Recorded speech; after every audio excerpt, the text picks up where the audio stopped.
நபித்தோழர்களை பற்றி படிச்சாங்களோ அவங்க தான் நிஜமான இருக்கிறாங்க. அவங்களுக்கு தான் முதல்ல ஈமான் இருக்குது. முதல்ல மூமின் அவங்க தான், அதுக்கு பிறகு இல்மு அவங்கள்ட்ட தான் இருக்கும். இப்போ நல்லா தெரிஞ்சுங்க, அல்லாஹ் சுப்ஹானஹு வ தஆலா மூமின்கள் என்று யாரை சொன்னானோ அவங்க எந்த காலத்திலும் வழிகட முடியாது. ஏன்னா அவங்களுடைய எதிர்காலத்தையும் எல்லாம் தெரிஞ்சுதான் சொன்னாங்க. உடனே சில பேர் எடுத்து கேட்பாங்க, அப்புறம் ரசூலுல்லாஹ் மௌத்துக்கு பிறகு சஹாபா அடிச்சுக்கலையா? அலியும் ஆயிஷாவும் எதிரெதிர் படையில் நின்று போரிடலையா? அலியும் முஆவியாவும் எதிரெதிர் படையில் நின்று போரிடலையா என்று கேட்பாங்க. இதுக்கு விரிவான ஒரு பதில் சொல்லணும் இன்ஷா அல்லாஹ். அது இன்னொரு பயான்ல வச்சுக்கலாம் இன்ஷா அல்லாஹ். இதுக்கு சுருக்கமான பதில் எங்க சொல்றேன் இன்ஷா அல்லாஹ். ரசூலுல்லாஹ் மௌத்துக்கு பிறகு நடந்ததுக்கு பேர் என்ன? குர்ஆனா? ரசூலுல்லாஹ் மௌத்துக்கு பிறகு நடந்ததை பதிவு பண்ணி வச்சுக்கிறாங்க, அதுக்கு என்ன பேரு? ஹதீஸா? இல்ல. அப்ப அதுக்கு என்ன பேரு? வரலாறு இல்லையா? ரசூலுல்லாஹ் மௌத்துக்கு பிறகு நபித்தோழர் மத்தியில் என்ன நடந்துச்சுங்கிறது வரலாறு. அவங்களோட ஈமானை பத்தி அது பேசுனாக்கா அது விளக்கம்.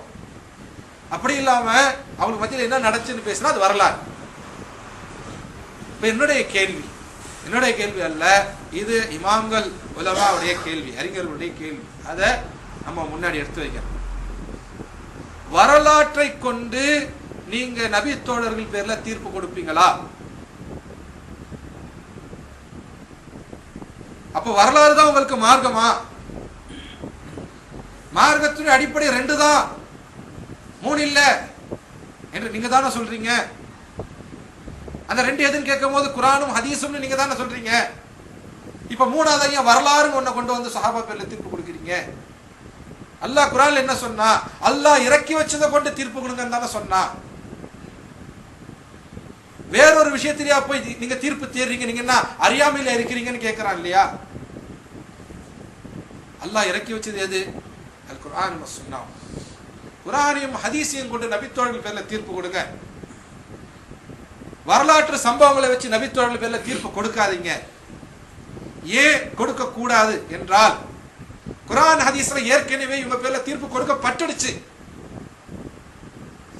ஹிட்லரை பத்தி நம்ம தீர்ப்பு கொடுக்கலாம் வரலாறு படிச்சு. ஏன்னா ஹிட்லரை பத்தி குர்ஆன் ஹதீஸ்ல நேரடியா சொல்லல. ஹிட்லர் என்ற தனி நபரை பற்றி, அவன் காஃபிர், காஃபிருக்கு நரகம் அப்படி இருக்குது. ஆனா ஹிட்லரை பத்தி, ஹிட்லர் என்ற தனி நபரை பத்தி சொல்லல. முசோலினிங்கிற தனி நபரை பத்தி சொல்லல இல்லையா? இவங்களோட வரலாறை வச்சு இவங்க அதுல என்ன செஞ்சாங்க செய்யலங்கிறத வச்சு நம்ம பேசலாம்.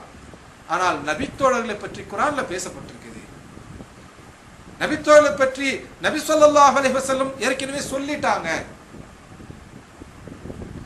யாரை பற்றி அல் குர்ஆனிலும் அஸ் சுன்னாவிலும் ஏற்கனவே தீர்ப்பு கொடுக்கப்பட்டு விட்டதோ அவங்கள பத்தி நம்ம பேசணும் அப்படின்னா குர்ஆன் சுன்னால என்ன இருக்கோ அப்படிதான் பேசணும். குர்ஆன் சுன்னால அப்படி இருக்கலாம், ஆனால் பின்னாடி நடந்ததை பாருங்க அப்படின்னு பேசினா அது வழிகேடு. குர்ஆன் சுன்னாவை அலட்சியப்படுத்துதல், குர்ஆன் சுன்னாவை மறுத்தல். ஃபிரௌனை பற்றி அல்லாஹ் குர்ஆன்ல தீர்ப்பு கொடுத்துட்டானா? ஃபிரௌன் முஸ்லிமா காஃபிரா? ஃபிரௌன் முஸ்லிமா காஃபிரா? காஃபிர். ஃபிரௌன் காஃபிர்னு சொல்றதுக்கு குர்ஆன் ஹதீஸ் அல்லாத வேறொரு ஆதாரம் நமக்கு தேவையா? தேவையில்லை, தேவையே கிடையாது இல்லையா?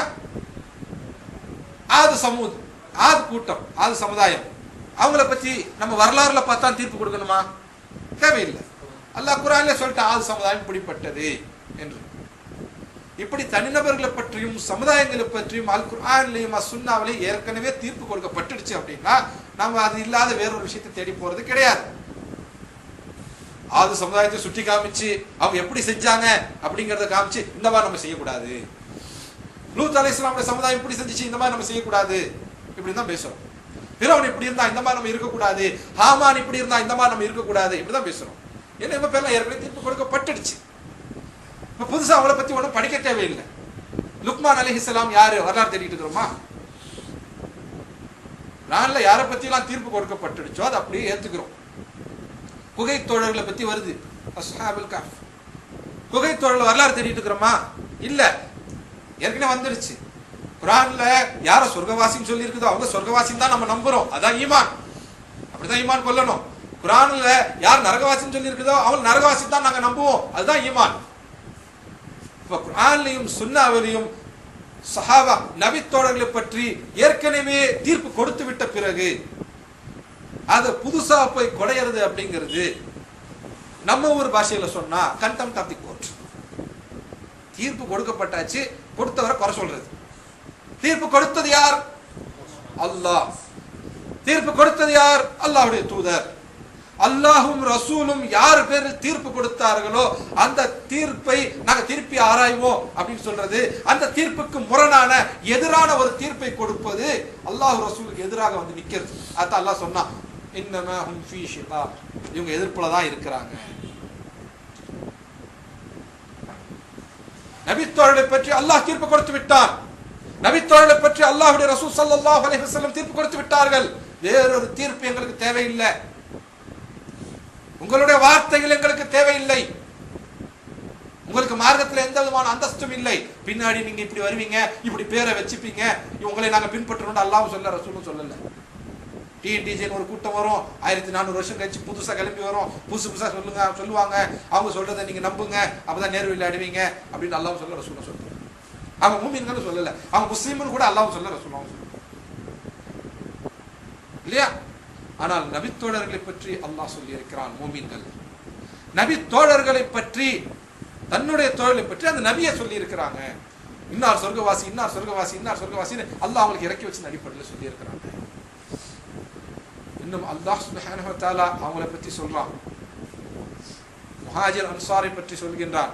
9வது சூரா தௌபா, சூரத்து தௌபாவுல 100வது ஆயத்துல சொல்றான், ரலியல்லாஹு அன்ஹும் வரது அன்ஹு என்று சொல்கின்றான். அவங்க மேல அல்லாஹ் திருப்தி கொண்டான், அவங்களும் அல்லாஹ் பேர்ல திருப்தி கொண்டாங்க. இப்போ முஹாஜிர் அன்சார் பேர்ல அல்லாஹ் திருப்தி அடைஞ்சிட்டான். யார் அந்த முஹாஜிர் அன்சாரை இஹ்சானோட பின்பற்றினாங்களோ அவங்க பேர்லயும் அல்லாஹ் திருப்தி அடைஞ்சிட்டான். நபித்தோட பேர்ல அல்லாஹ் திருப்தி அடைஞ்சிட்டான். இதுதான் அல்லாஹ்வுடைய தீர்ப்பு. ரசூலுல்லாஹி ஸல்லல்லாஹு அலைஹி வஸல்லம் மௌத்தா போகும்போது தன்னுடைய தோழர்கள் பேர்ல திருப்தி அடைஞ்சவங்களா தான் மௌத்தா போனாங்க, அதிருப்தியோட மௌத்தா போனாங்க. அல்லாஹ் திருப்தி அடைந்து விட்டார், அல்லாஹ்வுடைய தூதர் திருப்தி அடைந்து விட்டார்கள். உங்களுக்கு திருப்தி வரலையா?